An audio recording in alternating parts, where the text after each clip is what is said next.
그것은 기이한 죽음이었습니다. 여전히 많은 사람들의 입에 오르내리고 있는 의문사. 테레비 아사히의 기자이자 PD였던 이와지 마사키. 그는 방송국 윗선과 정부의 눈치를 보지 않고 후쿠시마 원전 사고의 심각성을 열성적으로 보도하는 거의 유일한 기자였습니다. 그런 그가 2014년 8월 30일 자택에서 사망한 채 발견된 것입니다. 경찰이 발표한 사인은 연탄가스로 인한 일산화탄소 중독. 경찰은 그가 가정불화로 가족과 별거하고 있었던 점, 유서가 발견된 점을 들어 자살이라고 발표했습니다. 그런데 그의 동료는 이와지가 사망 하루 전날에도 열성적으로 취재를 했었다고 진술했습니다. 또 다른 동료는 어느 날 이와지와 같이 식당에서 식사를 하는데 수상한 남자들이 옆에 앉아 몰래 사진을 찍고 그를 미행했다고 주장했습니다. 원전 사고를 취재하던 기자의 석연치 않은 죽음. 혹시 누군가 그를 죽여서라도 원전 붕괴 이후의 심각성을 은폐하려던 것은 아닐까? 한반도에서도 여전히 가동되고 있는 원전. 과연 한반도의 원전이 붕괴될 때는 어느 정도의 심각한 일이 벌어질까? 이 질문에 대답을 하기 위해 오늘도 크라임 신문실로 질문에 대답할 수 있는 사람을 데려왔습니다.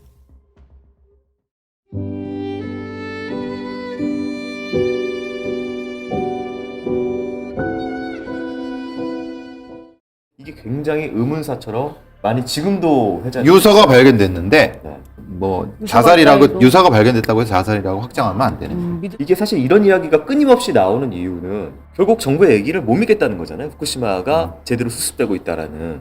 당시에 이제 후쿠시마가 굉장히 또 이제 뭔가 길을 바꾸실 때 굉장히 모멘텀이 됐다고 하셨는데, 네, 어떠셨어요? 당시에 이 사건?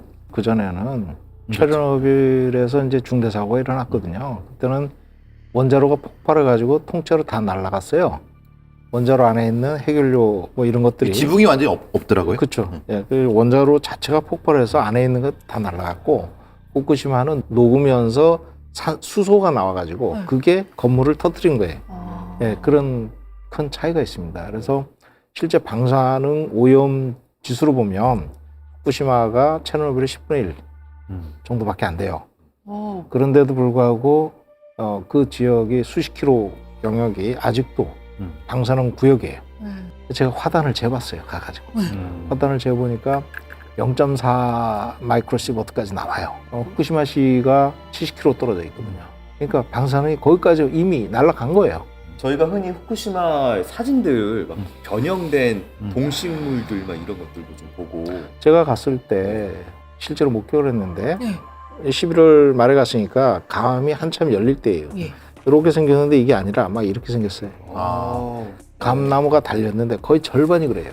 네. 옛날에 그 아베 살아있을 때 그런 거 괜찮다고 지가 먹고 막 먹어서 응원하자 캠페인이 있었어요. 그런 거 있었어. 그런 거 네. 있어. 또 봤어 진짜. 네. 여러 연예인들 동원해가지고 먹기 시작했는데 그 중에서 꽤 많은 사람들이 암에 걸려서 죽었어요. 그 응원하던 사람들이. 근데 이게 정확하게 상관관계는 알 수 없지. 네, 알 수 없다고 하지만 이게 의혹이 너무 이게 드는 거죠. 방사선이 무색, 무미, 무취예요.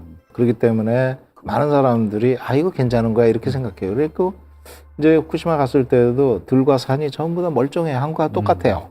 근데 대면 지지지지지직한. 저는 평생 어떻게 보면 방산구역에서 일을 한참 오래 한 사람이에요. 근데 그거 들어가려면 방호복도 입고 후드도 쓰고 뭐 신발도 그 하고 복잡하게 장갑도 끼고 막 들어가는데 이거는 들과 산이 전부 다 방사구역이에요. 감이 안 오더라고요. 감이. 근데 거기서 농사를 져요. 억지로 이렇게 사는 걸 보여주려고 일본 정부가 그러는 그러는 그렇죠. 거죠. 그 쌀도 뭐 방사선 오염이 돼 있고 막 이런 상황 내에서 쌀을 결국은 사람들이 인지를 못하는 쪽에 돌리는 거예요. 그러니까 유통은 하는데 이게 장에 보면 후쿠시마 쌀이라고 돼 있어요. 근데 식당에 나오는 밥은 이게 어디 밥인 줄 알아요. 포대가리 하는구나. 혹시 뭔가 사고나 사건이나 이런 게 발생해서 이게 누출이 되면은 주변에 일단 어떤 일이 생기는 건가요? 방사능 누출이 일어나면 이것이 쫙 날아갑니다. 방사능이 날아간다. 방사능이 날아가죠. 바람 부는 방향으로 날아가잖아요. 실제로 고리 지역에 사용 해결료 저장조가 있는데 만일에 거기서 사고가 났다. 그럼 잔뜩 해결료가 있으니까 엄청나게 방사능이 나갈 거 아니에요. 그러면 그게 하나가 폭발이 됐다. 그러면 어떤 피해가 있냐면 한중일 2천만 이상이 대피해야 돼요. 중국의 북부 쪽, 그 산동반도 쪽하고 저쪽하고, 네. 그다음에 일본 일부, 네. 그다음에 한국도 마찬가지고요. 네. 그래가지고 영향 지역이 반드시 고리 지역만은 아니에요. 네. 서울 지역도 해당이 되고 북한 지역까지 다 이렇게 해당이 됩니다. 역시나 큰 어떤 폭발이나 아니면 누출이 있는 경우에는 또 지하로 우리는 들어가야 되는 상황. 그렇죠. 지하로 들어가야 되는데 핵폭탄보다 더 위력이 커요. 왜냐하면 원자력이. 원자력이 왜 그러냐면 핵연료가 어마어마하거든요. 양이. 40년 동안 가동한 핵연료가 다 쌓여 있어요. 전국적으로 15만 톤이에요. 그럼 엄청나게 많은 양이 쌓여 있기 때문에 이것이 일시적으로 한 군데서 이게 폭발을 한다 해도 한반도 전체 다 그냥 사실 대피를 해야 되는 그런 상황인데 중대 사고는 반드시 일어난다는 네. 그게 후쿠시마의 교훈이거든요. 후쿠시마의 교훈. 자기네 원전이 사고가 한 번도 없었으니까 가장 세계에서 제일 안전하다. 이런 그쵸. 얘기를 하다가 저런 사고가 난 거거든요. 지금 우리나라 원자력계도 우리나라 원전에 사고가 하나도 없었으니까 세계에서 제일 안전하다 이렇게 주장을 해요. 사실상 제일 싼 원전이지만 싸다는 게 뭐예요? 안전에 투자를 안 한다는 거예요. 중국 것보다 싸요. 어우. 우리나라 원자력 인건이 이 정도예요. 예를 들면 월성 원전의 사용 해결료 저장조 수조가 누설이 있잖아요. 네. 그죠? 그건 제가 설계를 할 때 캐나다에서 담당 엔지니어랑 한참 디베이트를 했어요. 이거를 그 에폭시로 이렇게 덮어서 될 일이 아니지 않냐. 그걸 가지고 한참 얘기를 했어요. 그랬더니 그러면 스테인리스로 해야 된다. 스테인리스로 철판을 해야 물이 안 샌다. 이제 그 얘기를 해요. 네. 그렇게 가자. 그랬더니 팀장이 뭐라 그러냐면 계약할 때 예산이 반영이 안 돼 있다는 거예요. 아예. 결국 돈 문제는. 그래서 에폭시로 그냥 간 거예요. 에폭시는 뭐냐면 세면 오수한다는 개념이에요. 이건 무슨 의미냐면 새는 걸 막을 수 없다는 거예요.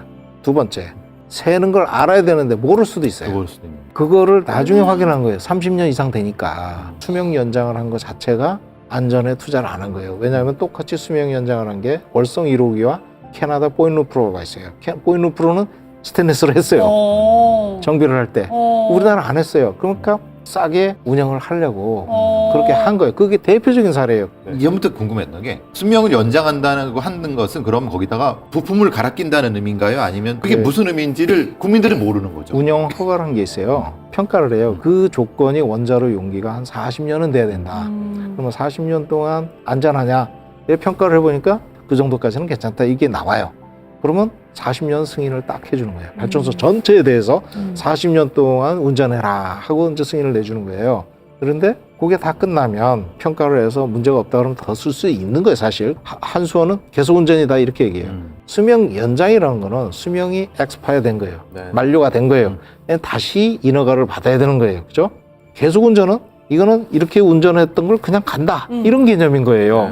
안전을 생각하지 않는 개념이 계속 운전이. 근데 한수원은 무조건 계속 운전으로 간다. 이걸 명칭을 그렇게 가고 있고 수명 연장이라는 관점으로 보면 최신 기술 기준을 적용해야 되는 거예요. 인재 이야기를 하면은 저희가 2013년에 그 일명 원전 비리 얘기를 안 꺼낼 수가 없어요. 그때 어떤 일이? 저 신고리 3사에서 케이블 위변조 사건이 제일 먼저 터졌죠. 그러면서 본격적으로 이제 원전 비리 수사가 들어갔죠. 적격이 아닌 케이블을 쓴 건가요? 케이블을 검증하는 과정에서 검증이 안 된 거를 검증된 걸로 통과를 시켜준 거죠. 무자격 예. 전선을 쓴 거죠. 쓴 거죠. 그래서 그 케이블 현장에 깔은 것만 해도 어마어마한데 그걸 다 치우고 다시 까는 데만 1년 이상 걸린 거예요. 비용도 엄청났겠죠. 엄청났죠. 조 단위로 들어갔어요. 네. 그래서 이제 원전 비리 수사가 들어가면서 50명이 구속 처벌되는 사건이 있었습니다. 프란체스코 교황께서 그 얘기를 했어요. 원전이 안전하지 않다면, 완벽하게 안전하지 않다면 가동하지 마십시오 이랬어요.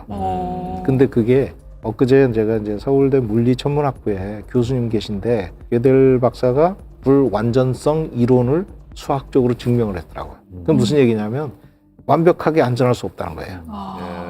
이렇게 했으니까 안전하니까 안심하십시오. 이 큰일 날 얘기다. 근데 이제 대학 때 서울대 원자력공학과가 있었고요. 있었죠. 한양대에 무슨 비슷한 게 있어요. 예, 했고. 핵공학과가 있는데 한참 뒤에 이제 무슨 얘기가 나오냐면 자기들끼리 주고받고 그러니까 폐쇄적인 집단을 계속 운영한다는 거예요. 그러니까 그 안에 들어가서 거기가 뭐가 잘못됐는지에 대한 확인을 못하니까 외부에서 무엇인가 이걸 이 안전하다는 거를 감시라든가 뭐 확인하려고 그래도 자기네들끼리 안전해 하지 마 이런 식으로 한다는 해서 문제라는 얘기를 들었거든요. 제가 네. 우리나라 원자력계 가장 핵심적인 문제가 뭐냐면 폐쇄성이잖아요. 그걸 극복하기 위해서는 어떤 걸 해야 되냐면 인적 다양성. 이게 굉장히 중요한 요인이에요. 아니 지금 보세요. 소형 모듈 원전이라고 뭐 개발한다 그러잖아요. 네. 그 위원회 구성한 거 보면 다 서울 그과 애들이. 그러니까 형 동생 하면서 모여가지고 뭐 어쩌고 이렇게 하면 되지 뭐 어쩌고 그거를 객관적으로 제대로 된 얘기를 하는 사람 다 배제되는 거예요. 돌려도 되는 상황인가 아니면 지금 어쨌든 중단을 할 수 있는 아니 그러니까 네. 합리적으로만 가면 된다 이렇게 봐요. 수명 연장을 한다 할 때 이런 거를 개선해야 되고 고쳐야 되고 새로 저기 업그레이드를 해야 되겠다 이렇게 결론이 나오고 평가를 해서 돈이 너무 많이 들어가서 이거 못하겠다 그러면 폐로 하면 되는 거예요. 그냥 합리적으로 가면 되는 거예요. 그리고 세계적인 에너지 시장 흐름이 판도가 바뀌었어요. 원전 시장이 세계에서 건설하는 데가 몇 군데가 있어요. 기껏해 몇십조 안 되거든요. 재생에너지는 시장이 1년에 1,400조예요. 세계적으로 투자되는 게. 네. 그러면 우리가 어느 시장을 두고 수출을 해야 될까요? 결국 원전이 실상이 이렇다는 거를 시민사회가 좀 많이 알아야 됩니다. 그래가지고 제가 원자력 엑스파일이라 그래가지고 매주 방송을 합니다. 유튜브로. 예. 그래가지고 시민사회 많이 이런 걸 좀 알려야 되겠다.